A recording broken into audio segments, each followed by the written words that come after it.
Hello বন্ধুরা, কেমন আছো? আশা রাখছি ভালো আছো। তোমরা যে যেখানেই থাকো না কেন খুব সুস্থ থাকো, ভালো থাকো।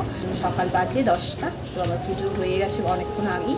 তো পুজো দিয়েছি, আজকে শনিবার, তো আজকে শনি মন্দিরে গিয়েছিলাম। তো আমি প্রত্যেক শনিবারে চেষ্টা করি শনিদেবের মন্দিরে যেই পুজো দিতে, বাড়িতে তো সামান মানে দেওয়া হয় না, তো তাই জন্য আমি শনি মন্দিরে গিয়ে পুজো দিয়ে এসেছি।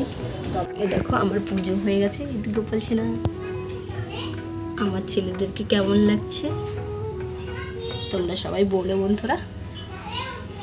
ভোলেনাথ, এই যে মা লক্ষ্মী, তোমার পুজো হয়ে গেছে।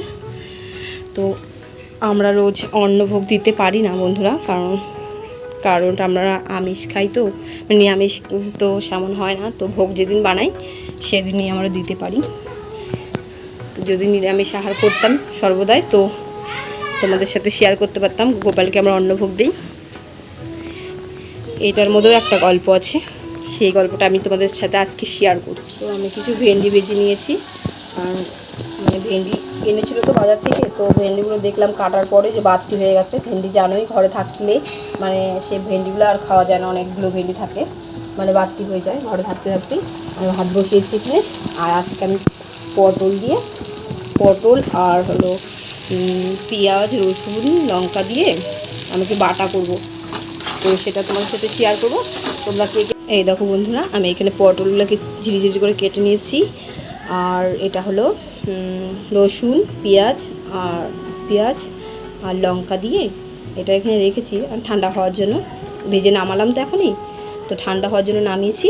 এটাকে মানে বাটা করব। তো আমার পাটায় অনেকগুলো মাছ এনেছিল, তো আমি তার কারণে আমি 3টা মাছ রেখে দিয়েছি। তো আজকে আমি এই মাছটাই রান্না করবো, খোকা ইলিশ। সাথে থাকো বন্ধুরা, দেখতে থাকো পুরো ব্লগটা। আমি এখন আলুগুলোকে কষিয়ে নেব।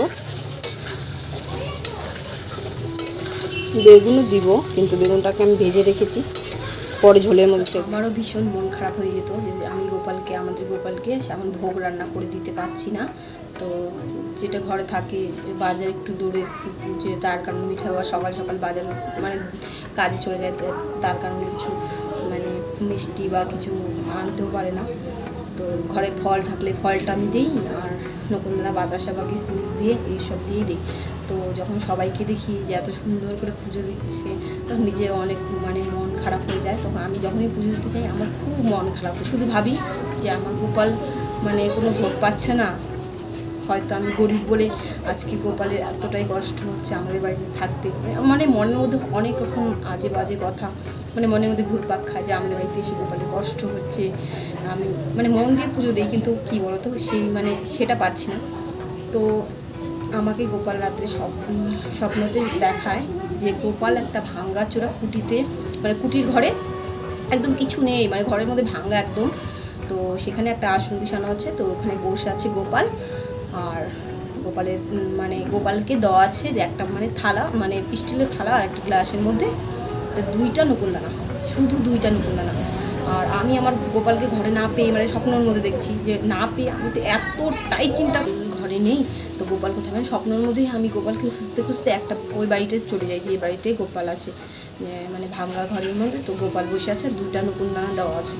তো আমি তো আমার গোপালকে ছেলে মানি, তো আমি আমার ছেলেকে দেখে খুব মানে কান্না করছি যে আমি হলো গোপাল, তুমি কেন বাবা তুমি এখানে আসছো কেন শোনা, তুমি কেন আমাদের বাড়ি ছেড়ে তুমি এখানে আসছো। তখন বলতেছে, মা আমি ভালোবাসা চাই, আমি তোর হাত আমি চাই না যে আমাকে তুমি ভোগ দাও, ভোগ দিলেই যে আমি তোমার কাছে থাকবো সেটা না মা, আমি তো ভালোবাসাই চাই তোমার কাছে, তুমি নকুলদানা দিয়ে পূজা করো তাতেও আমি। তো তখন থেকে আমি বুঝেছি, আর অনেকেও আমাকে বলে রোজ খালি ফল বা নকুলদানা দিয়ে পূজা দিস। তখন গোপাল চায় না যে এগুলো খালি ভোগ দাও আর মন দিয়ে না পুজো দিয়ে শুধু তুমি ভোগ দিয়ে প্রতিদিন পুজো দাও, সেটা চায় না। গোপাল চায় ভালোবাসা, সে নকুলদানা হোক আর জল ফুল হোক, ভালোবাসাতেই সন্তুষ্ট।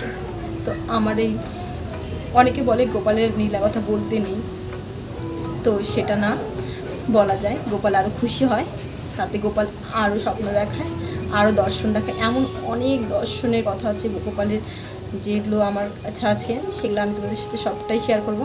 আর আমার গোপালের সঙ্গে নীলা দর্শনের কথা কেমন লাগলো তোমাদের, আমার স্বপ্নে এসে আমার চোখ কষ্টটা মানে প্রতিদিন পেতাম, সেটা আর আমি এখন আর পাই না। তো আমি আনন্দ করে গোপাল ভালোবাসাই চাই। কমেন্ট করে জানিও যে আমার গোপাল সোনার এই নীলা দর্শনের কথাটি তোমাদের কেমন লেগেছে। রাধে রাধে বন্ধুরা, আজকে আর হ্যালো নয়, রাধে রাধে।